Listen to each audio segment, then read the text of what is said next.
అబద్ధాలు మాట్లాడే చేనేత మంత్రి సవిత మాటలు నమ్మవచ్చా అని ఆంధ్రప్రదేశ్ చేనేత కార్మిక సంఘం రాష్ట్ర ప్రధాన కార్యదర్శి పిల్లలమర్రి బాలకృష్ణ అన్నారు.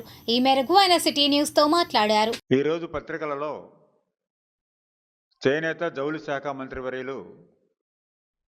సవితమ్మ గారు మాట్లాడుతూ ఏప్రిల్ 1వ తేదీ నుండి చేనేత కార్మికులకు 200 యూనిట్ల ఉచిత కరెంటు అమలు జరుపుతామని, అదేవిధంగా రాష్ట్రంలో ఉన్నటువంటి చేనేత కార్మికుల కొరకు ఆప్కో ద్వారా రెడీమేడ్ దుస్తులు తయారు చేయించి మార్కెటింగ్ చేస్తామని, టెక్స్టైల్ పార్కులు ఏర్పాటు చేస్తామని ప్రకటించడం జరిగింది.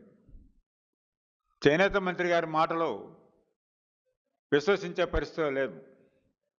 అంటే 2024 బడ్జెట్లో చేనేత సహకార సంఘాలలో పనిచేస్తున్న చేనేత కార్మికులకు ఇవ్వవలసిన థ్రిఫ్ట్ ఫండ్ కింద 5 కోట్ల రూపాయలు కేటాయించారు. బడ్జెట్ ₹1 కూడా విడుదల చేయలేదు. మరలా 2025 బడ్జెట్ అవే 5 కోట్ల రూపాయలు థ్రిఫ్ట్ ఫండ్ కింద కేటాయించారు, విడుదల చేయలేదు. ఆ సందర్భంలో చేనేత కార్మికులకు 5 కోట్ల రూపాయలు థ్రిఫ్ట్ ఫండ్ విడుదల చేశాం, చేనేత కార్మికులకు పనిచేశాం అని తప్పు పట్టించే విధంగా అబద్ధాలు మాట్లాడినటువంటి చేనేత మంత్రి గారి మాటలు ఎలా నమ్మాలని మేము ప్రశ్నిస్తాం. అదేవిధంగా ఈ రోజు చూస్తే అంటే 67 లక్షలు మీరు ఈరోజు విడుదల చేశామంటే ఆ రోజు 5 కోట్లు విడుదల చేశామని చెప్పిన అబద్ధాన్ని స్పష్టంగా మీరే అంగీకరించారు. అందుకని అబద్ధాలు చెప్పే వాళ్ళ మాటలు నమ్మాలంటే నమ్మే పరిస్థితులు లేవు.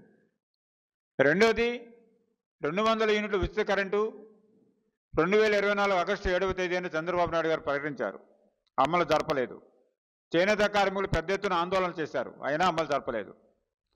మరలా 2025 26వ తారీఖు 3వ నెలలో మార్చిలో జీవో కూడా ఇచ్చారు దానికి.